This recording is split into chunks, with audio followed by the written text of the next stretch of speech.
Entonces, empezamos hablando sobre los datos generales. Tenemos una paciente femenina de 48 años de edad. Ella nació y reside hasta la actualidad en La Romana. Mide 5 pies 3 pulgadas, pesa 150 libras para un índice de masa corporal en 26 de sobrepeso. Ella, dentro de sus antecedentes, su único antecedente movido conocido relevante es que ella recibió un diagnóstico de asma hace 11 años, que fue totalmente por clínica. Nunca se realizaron pruebas de función pulmonar y se le indicó el Plus, que es formoterol con budesonide inhalado, el cual ella utilizaba de manera irregular. No fuma ni fumaba antes. Con respecto a su historia de exposiciones, pues ella tiene exposición ambiental significativa, puesto que ella vive próximo al ingenio Central Romana, allá en La Romana, que es un ingenio donde se procesa caña de azúcar y el ingenio libera unas partículas que se llaman cachipa, que usualmente recae dentro de las casas o las aceras de las personas que viven en las proximidades, y ella describe que en ocasiones, cuando el ingenio está en actividad, se puede notar la misma en el ambiente, así como en el balcón de su casa y demás. También como exposición laboral, ella laboró desde 2017 a 2020 en una empresa donde ella notaba que había abundante humedad, algo que ella entendía que eran hongos en las paredes, en los techos y próximo a los aires acondicionados, donde había una coloración verdosa y marrón. Nunca se estudió esto. También ella trabajó en una fábrica de pantalones durante 5 años, hace 20 años, en la línea de producción. Entonces, la historia de esta paciente inicia en el 2017. Esto es en base a historia clínica pura, preguntándole de manera retrospectiva. En el 2017 ella empieza un cuadro de disnea a esfuerzos moderados, que ella describe como cuando subía escaleras o cuando caminaba de paseo a una velocidad significativa.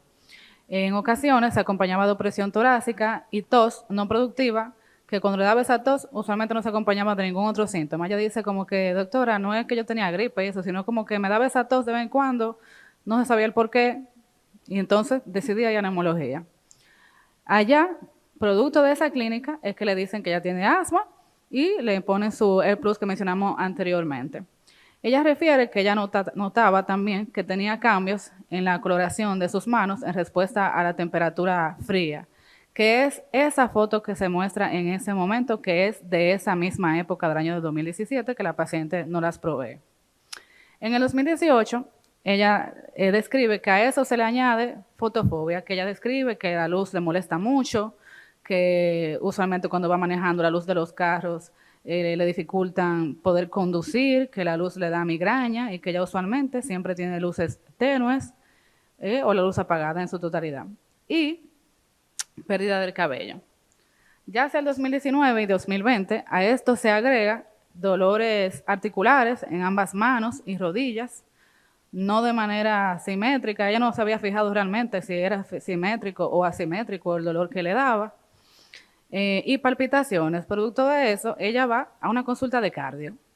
Y el cardiólogo le hace un eco y un holter que se reportan normales y le dice que debe de ir a una consulta de reumatología. Él ya va a su consulta de reumatología y se le hace un panel autoinmune que en ese momento reporta un ANA 1 a 160, un patrón nucleolar homogéneo.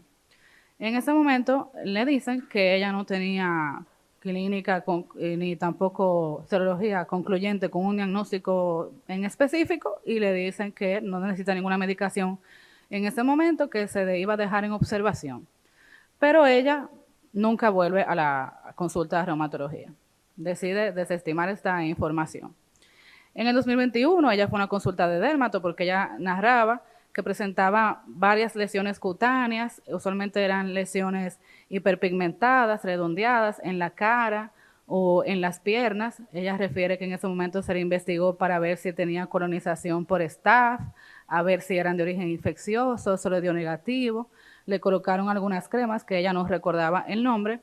Y en ese momento ella dice que la dermatóloga le comenta que ella tenía una piel engrosada y le dice, oye, tú como que pareces una paciente de esclerodermia. Pero ella decide desestimar esta información y no vuelve al dermatólogo. Hasta En diciembre de 2021, la última semana de diciembre del 2021, ella presenta un cuadro de disnea insidiosa y rápidamente progresiva, tos productiva de esputo con estrías sanguinolentas, fiebre, dolor en la cadera, en las rodillas, y ella decide ir a un centro de su comunidad donde ya la ingresan bajo el diagnóstico de neumonía adquirida en la comunidad y se trata durante 4 días con cefepime y se egresa. Cuando ella se egresa, ella refiere que a pesar de que le dijeron que se iba de alta, ella no se sentía bien y lo manifestó en ese momento, pero como quiera le dieron de alta. Y cuando ella estaba en casa, los siguientes 2 días, su disnea se tornó mucho más significativa y la tos que era con estrellas sanguinolentas se tornó una hemoptisis franca con abundantes coágulos, por lo que ella llamó a una ambulancia y se trasladó hacia Santo Domingo a nuestro centro, que es donde nosotros la conocemos. Previa evaluación se decide su ingreso.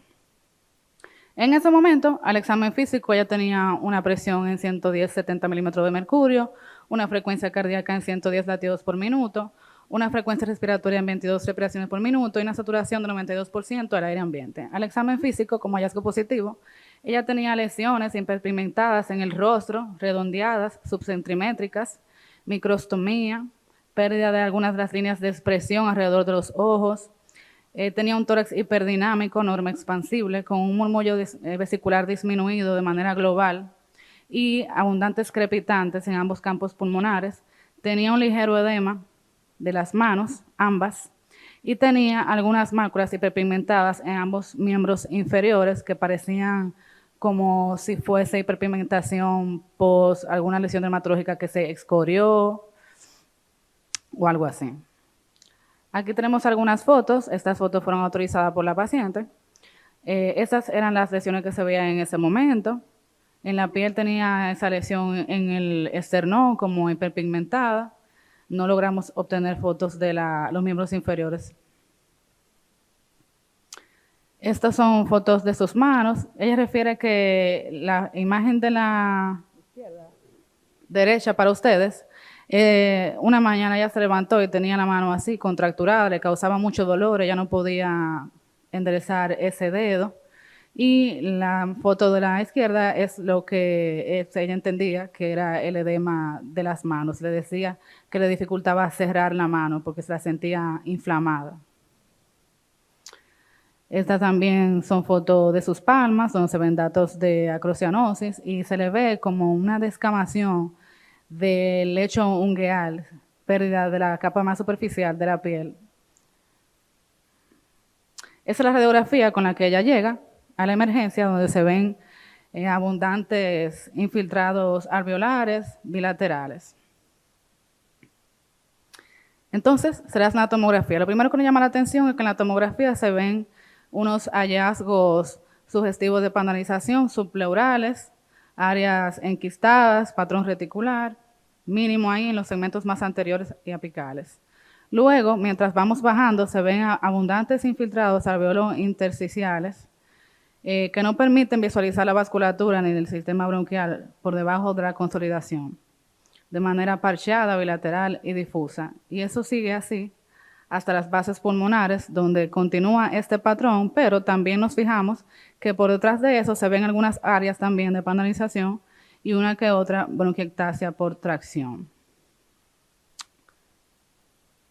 Entonces, a la audiencia, en este momento, ¿qué creerían ustedes? ¿Es un cuadro infeccioso que progresó hacia el deterioro en su totalidad o pudiese ser algo autoinmune que la paciente presenta en este momento?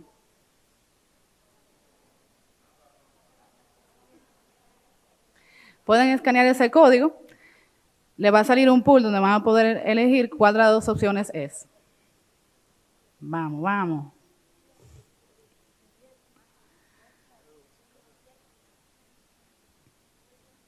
Solamente pueden elegir una o la otra. Bien, vamos a darle 7 segunditos. 7, 6, 5, 4, 3,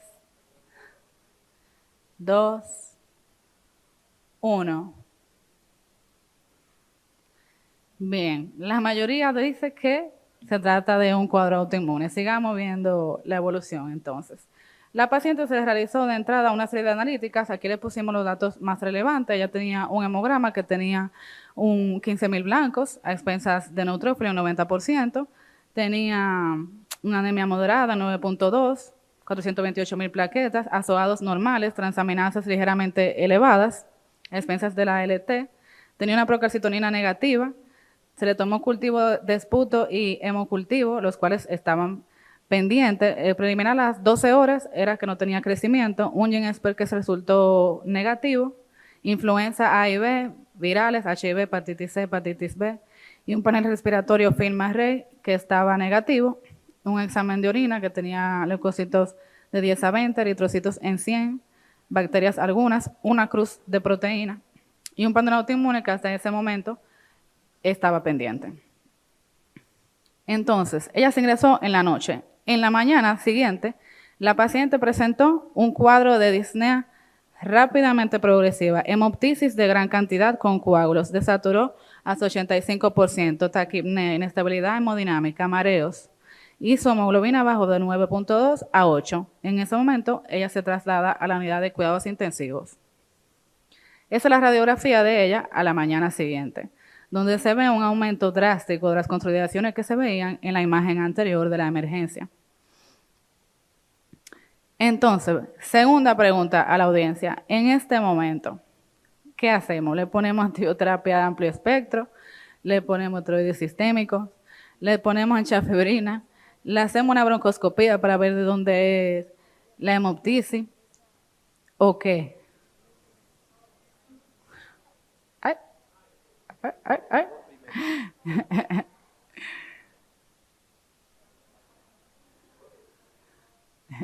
Ya, era el mismo. Aunque ya vemos que van variando ahí.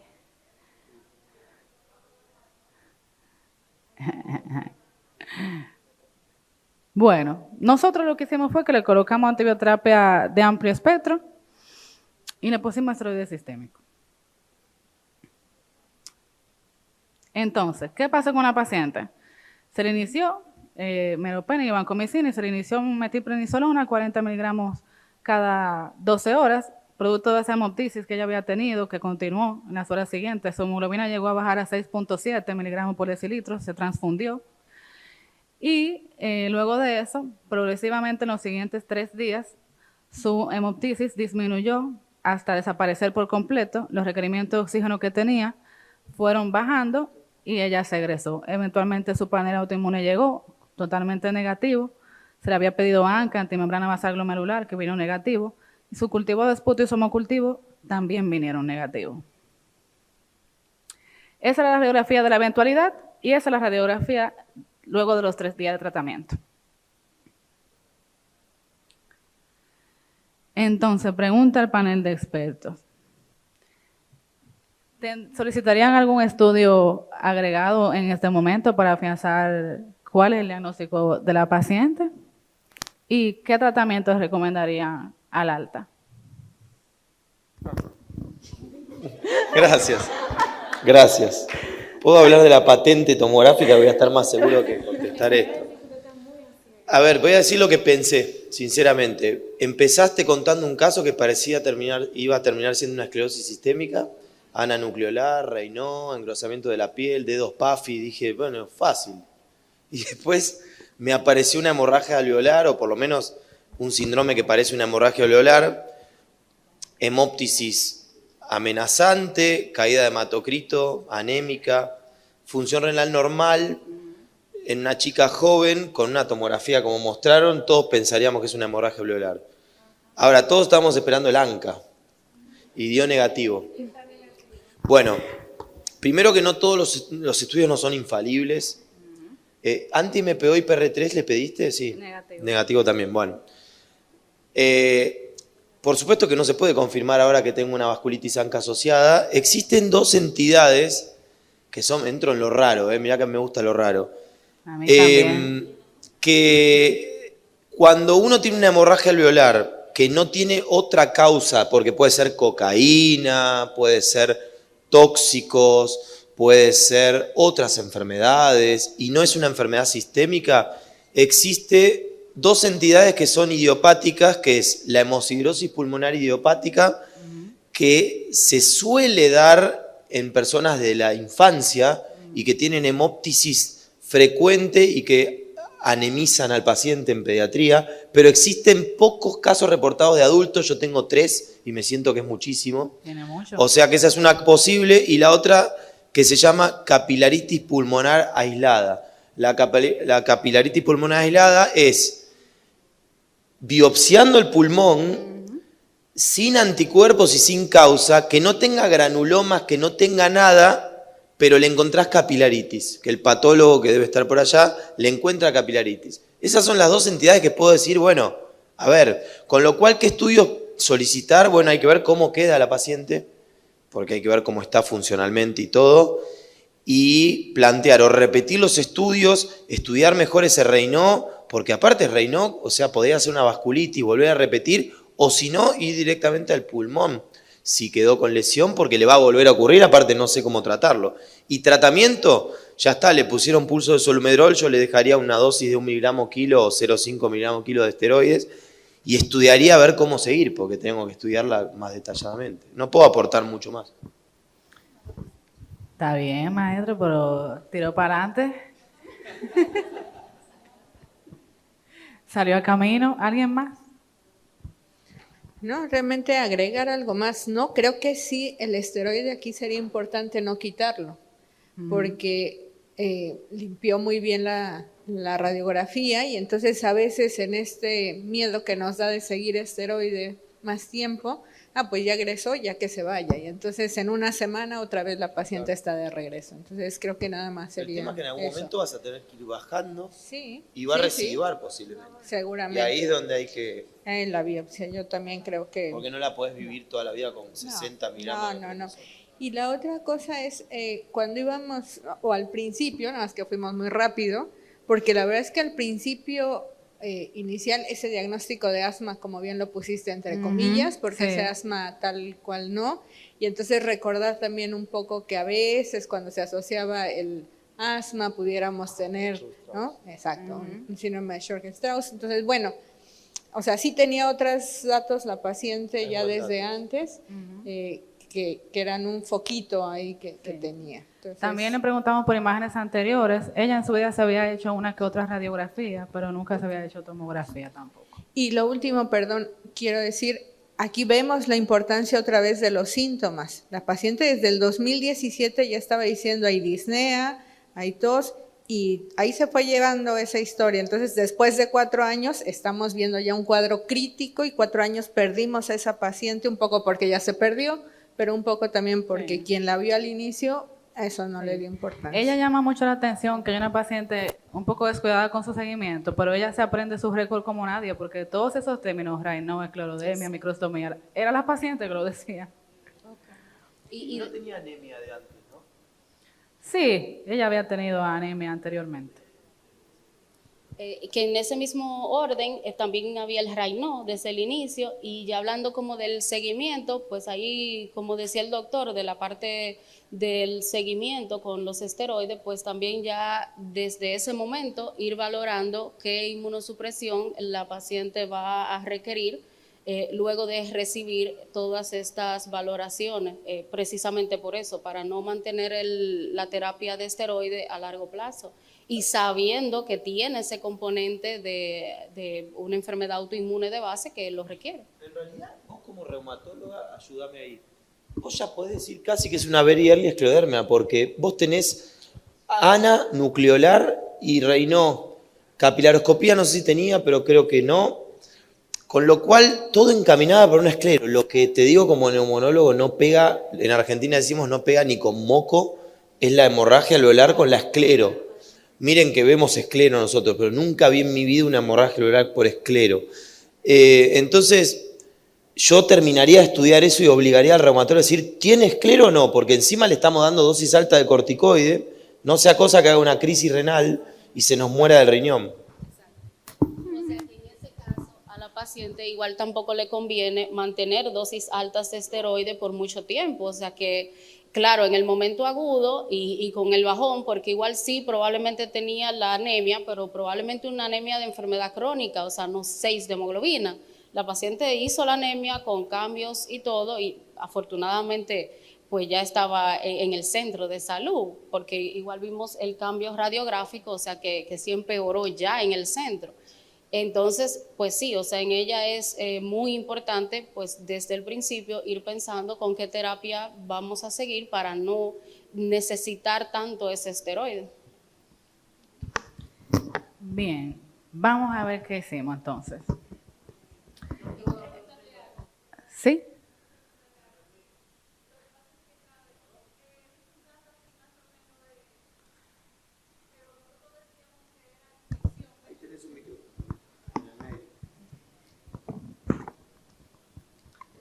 Le digo, o sea, lo que pasa es que yo he visto un caso más o menos así, pero estábamos discutiendo con el neumólogo que era infección y que era infección y que era infección. ¿Por qué?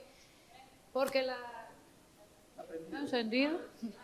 Porque las esclerodermias no sangran, y yo le decía, una esclerodermia sangrando, no, eso no existe en medicina. Entonces, ¿sabes qué pasó? Que después yo le decía que era una infección, y entonces que una infección y por eso estaba sangrando. Entonces, al final, la paciente empezó a mejorar un poco y, bueno, ya después de pelear con el neumólogo, él le hizo una broncoscopía. Y entonces él me dijo a mí que era por la bronquiectasia. Yo me quedé, caray, eso, pero yo no sé si eso podría suceder, que era porque ella había sangrado por la bronquiectasia. Pero yo, no tiene ni bronquiectasia. pero mi pregunta es si podría pasar que por la bronquiectasia la paciente podría sangrar. No tiene, porque cuando mejoró quedó normal. Sí, Pero tiene que ser permanente. sí, pero yo creo, respondiendo a tu pregunta, o sea, un paciente puede tener hemorragia masiva producto de una amenazante, producto de una bronquiectasia si es grande, ¿no? No, la bronquiectasia cuando sangra más de un lado que de otro. Sí, claro. Sangra cuando se sobreinfectan y no da una imagen así. No. O sea, que sí puede sangrar, es mi pregunta. Es que Sí, puede sangrar. No da una imagen de hemorragia alveolar y en el VAL la gran diferencia. Cuando le haces la endoscopía, a ver, yo en algún momento hice endoscopía, la diferencia es abismal porque a medida que va pasando las jeringas, aumenta el sangrado y en otras disminuyen. Entonces es abismal la diferencia. Tomográfica y broncoscópicamente, y aparte los macrófagos cargados como hemosiderina, etc. La respuesta es la bronquiectasia, sí, pueden sangrar, pero no así como esta paciente. ¿Doc?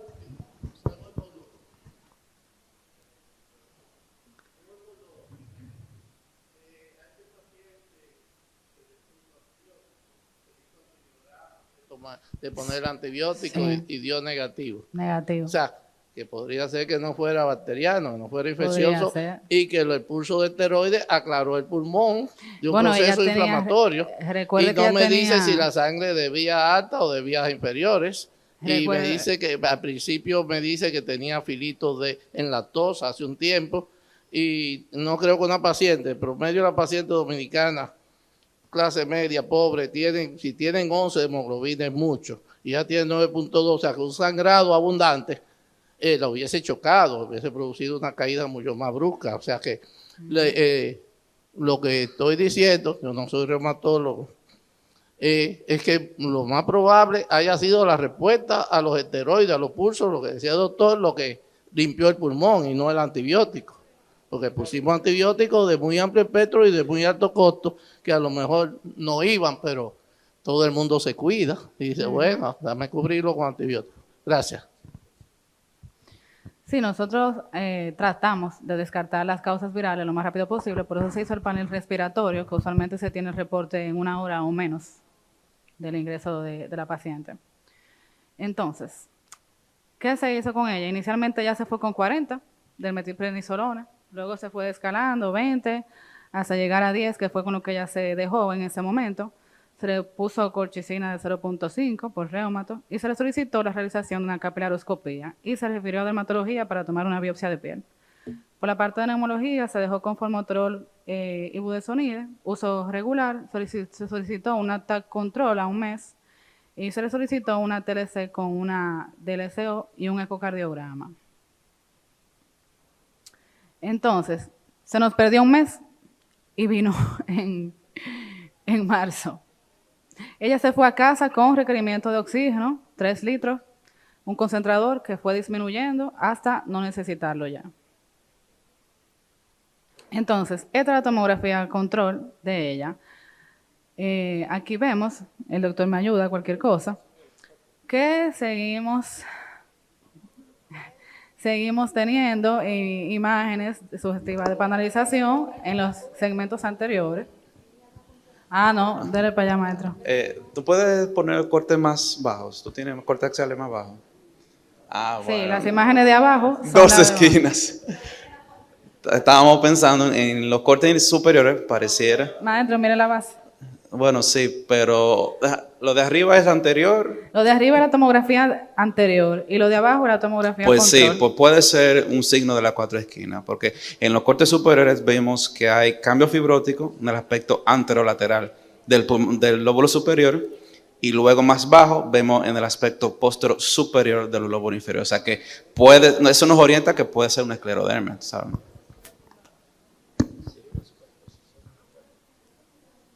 Estamos de acuerdo. Aquí yo le estoy poniendo la comparación de su imagen de cuando estuvo ingresada y de su imagen control. Las imágenes superiores son de cuando estuvo ingresada y las imágenes inferiores son su tomografía control. Entonces aquí vemos si ella presenta tenue patrón reticular de distribución periférica, algunas áreas, una hilera, quizás 2 a veces de panelización, que es más predominante en las bases. No trajo una espirometría. La espirometría vemos que estaba normal prácticamente. Lo único que ella tenía era el FB1 un poquito por debajo de lo que le tocaba según su límite inferior de la normalidad. Su ecocardiograma estaba normal. Ese ecocardiograma se lo realizó en la romana y no le pusieron cuánto tenía de presión sistólica de la arteria pulmonar. La biopsia de piel salió dermatitis crónica inespecífica y se le había pedido un panel autoinmune analyzer que lo único que dio positivo fue un ANA 140, patrón nucleolar homogéneo. Nuclear, homogéneo. Claro, ahí cambió. Nuclear. Ahí cambió, totalmente inespecífico. Esa es la capilaroscopía de la paciente. Si nos ayudan aquí.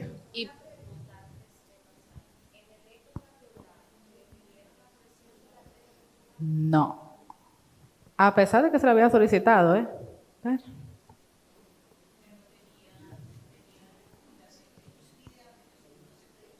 Sí, tenía leve. Aquí en la capilaroscopía podemos ver unos capilares muy elongados con pérdida de los mismos y es correspondiente con un patrón temprano de esclerodermia, que realmente incluso llama la atención porque la verdad es que esta paciente como que ha estado dando señales desde hace rato, o sea, esperaríamos encontrar unos hallazgos ya más tardíos. Si usted quiere agregar algo de la capilaroscopía. Con una foto no puedo agregar mucho, pero estoy de acuerdo. Lo que quisiera agregar es que una persona que tiene Raynaud y que tiene capilaroscopía positiva aumenta 40 veces el riesgo de desarrollar esclero con todos los criterios. O sea que si no tiene esclero la va a tener y hoy le diría very early. Y lo otro que sí que está descrito, a ver, yo no lo dije porque es un caballo con alas. Está descrito la hemorragia alveolar por AR, por esclero, pero no calza con este caso, porque es muy temprano, la verdad que no calza. Igual la medicina, por eso me gusta, 2 más 2 es 5, con lo cual puede ser, pero yo le seguiría buscando a ver si hay una superposición con vasculitis o algo más. Y la enfermedad intersticial la adjudicaría a la esclero, eso sí. Estamos diciendo aquí, Esterillo, que temprano, acuérdate el tiempo que lleva la paciente. Entonces, exacto, entonces no es tan temprano. Seguimos. Entonces, ya decíamos cuál era el diagnóstico, más o menos. Estamos ahí, ¿qué decimos? Esclerodermia puede ser, La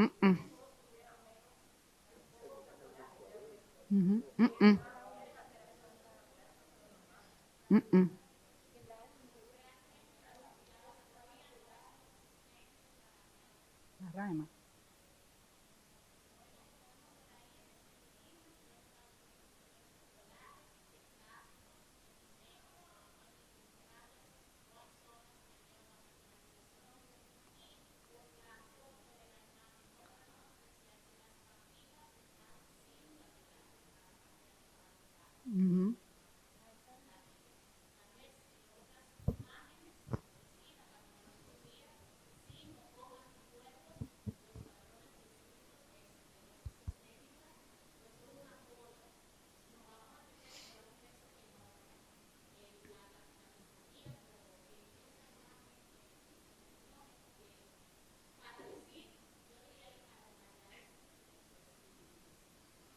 Sí, con una foto es difícil. Sí.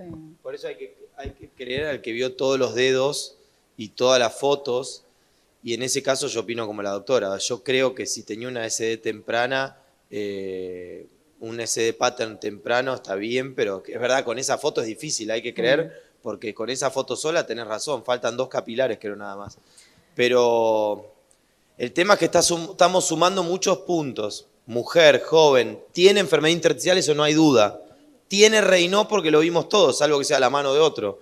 Y que encima tenga una capilaroscopía que al menos es inespecífica y que el que lo vio dice SD pattern y casi te pone puntos para una very early escleroderma. Doc, pero estoy de acuerdo que hay que... Le puedo aportar ahí que aunque no conseguí la otra foto, sí recuerdo que el reporte decía que también se le veía microhemorragia. No, por eso. O sea, decía SD pattern temprano. Bueno, punto. Un buen tiempo nosotros no teníamos capilaroscopía, aunque ustedes no lo crean, y aunque luego Jorge Rojas dice que tenemos todo, no. Entonces, ¿qué te pediría si nos regresamos tantito a la tomografía? Doctor Elías, ahí había algún cambio en esófago, la doctora Mayra es súper acuciosa en esa, sí, en las abajo si quieres, ¿no? Entonces, sí, si nos quieres contar ahí. También hacia los cortes inferiores vemos que hay una dilatación esofágica evidente. También vemos que hay un engrosamiento irregular del mismo. Como lo habíamos mencionado anteriormente en la conferencia, hay cambios torácicos que no nada más tienen que ver con el intersticio del pulmón en todas estas conectivopatías. Esa es una de ellas que lo mencioné, una dilatación esofágica. También hay que ver el miocardio, hay que ver el pericardio. Importantísimo que se hubiera hecho mejor el eco. El eco hubiera dado mucho más información. Pero sí, ahí vemos cambios evidentes del esófago.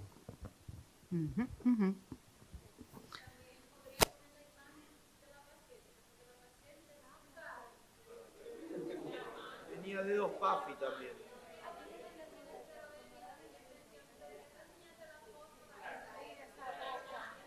La mano tiene dedos PAFI también, que ella decía que... O sea, son muchos datos ya, ¿no? Es que... Lo único que no concuerda es la hemorragia alveolar. Pero bueno. Sí, negativo. Claro. Nosotros también le preguntamos así de historia de la historia de paridad, cesárea, aborto, regrado, antecedentes familiares, negado. Entonces, vamos a donde estábamos. Objetivo de control, la capilaroscopía, diagnóstico, ok. En ese momento, entonces, se le puso micofenorato de mofetilo, se le dio un patrón a la capilaroscopía de esclerodérmico temprano, se dejó con prednisona de 2.5, se dejó con colchicina de 1 miligramo, le cambiamos al menterol con fluticasona por las palpitaciones que ella describía intermitentemente, bromuro de hipratropio SOS, oxigenoterapia suplementaria para deambular. Todavía hasta la fecha, cuando ella deambula, ella desatura 3 a 4 puntos de su estado basal y se mandó a repetir el ecocardiograma con atención a la presión, las presiones pulmonares. Con eso ya siguió tratamiento. Varios meses, 3 meses después, se hizo la función pulmonar con DLCO y nos llama poderosamente la atención que su FVC y su TLC están normales. Sí tiene una reducción moderada de la DLCO en 48%. Y hasta aquí estamos. Actualmente, Ella no necesita oxigenoterapia para nada, salvo cuando deambula distancias considerables, 2 o 3 cuadras. Ella tiende a desaturar 2 o 3 puntos por debajo de su estado basal. Nosotros, por nuestra parte, habíamos considerado hacerle una biopsia pulmonar a ella abierta para ver si nos daba algunos datos, precisamente porque no nos concordaba esa parte de esa hemorragia alveolar. Desestimamos la parte infecciosa porque al final de cuentas sus marcadores siempre se subieron negativos y ella tuvo una respuesta muy rápida. O sea, ninguna neumonía bacteriana de esa magnitud desaparece en 3 días. Entonces, nada, ella está tratando de decidir si se va a hacer la biopsia y nosotros en la labor de convencimiento. Y ahí ella va. Muchas gracias. ¿Preguntas? ¿Pregunta a la dama de atrás?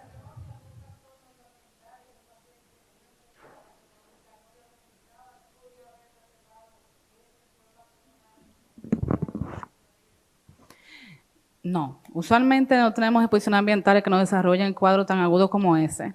Sí podemos tener cuadros como, por ejemplo, neumonía intersticial aguda, que tenemos pacientes, o sea, que hacen las antiguas llamadas neumonía de Hamann-Rich, que tienen evoluciones así, pero usualmente los hallazgos tomográficos no son estos, son hallazgos un poco más difusos, un poco más alveolares, y son pacientes que no tienen una evolución tan rápida como esta.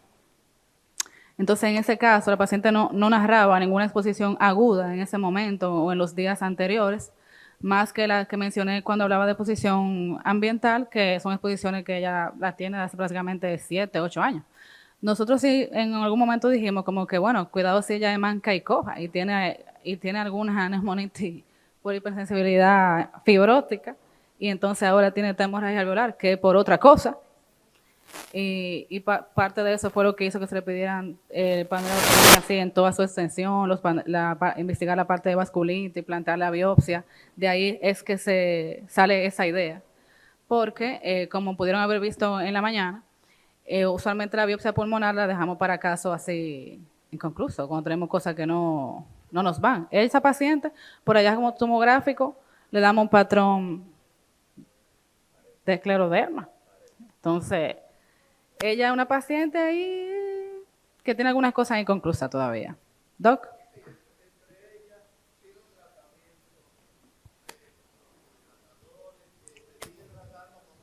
Y en ningún momento me han hablado de la mejoría en términos de su patrón de función pulmonar. No me han dicho si hicieron un test a ver si era asmática, pero sigue un tratamiento asmático y tiene muchos medicamentos, o sea que ahí yo quitaría, no sé, quitaría un poco los broncodilatadores y dejaría el antiinflamatorio local y veo porque el diagnóstico inicial de asma todavía se mantiene en el tratamiento y no hay una evidencia clara de que tenga un asma, sino el diagnóstico de asma se desestimó. El diagnóstico de asma se desestimó por el momento. Sí se le hizo test post-broncodilatador, que estaba en la foto, que dio negativo. No tuvo respuesta a los broncodilatadores. Ella en el inhalador lo tiene y lo usa de manera irregular, solamente para paliar un poco la dificultad respiratoria. Más para que ella ayudarle un poco a sobrellevar la situación, porque ella es una paciente muy ansiosa. Y uno acude rápidamente a la consulta frecuentemente porque cada vez que le da un poco más de dificultad que la otra, pero ella no tiene un tratamiento broncodilatador fijo establecido ni nada por el estilo.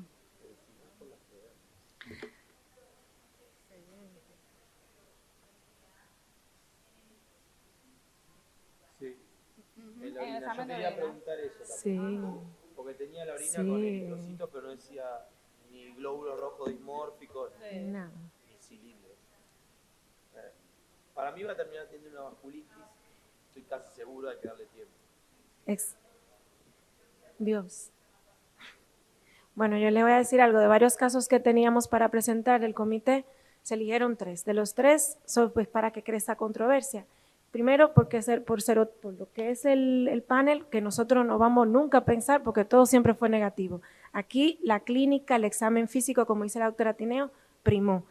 Pero luego nos habla el pulmón con la tomografía, los habla ella con la evolución clínica al tratamiento, pero no nos dan los números con la hemorragia. Y de ahí decíamos, mira Pura, aquí la biopsia, aquí hay que revisar más. Y es uno de los casos donde con un paciente de ustedes tendríamos que llegar realmente a hacer una biopsia. Una persona puede tener 2 condiciones y no lo sabe, y hay que seguir, para mí que se va a beneficiar de ver esos vasos, esos pequeños vasos. Entonces, gracias a la doctora Pura, excelente caso de Sedimán, un aplauso.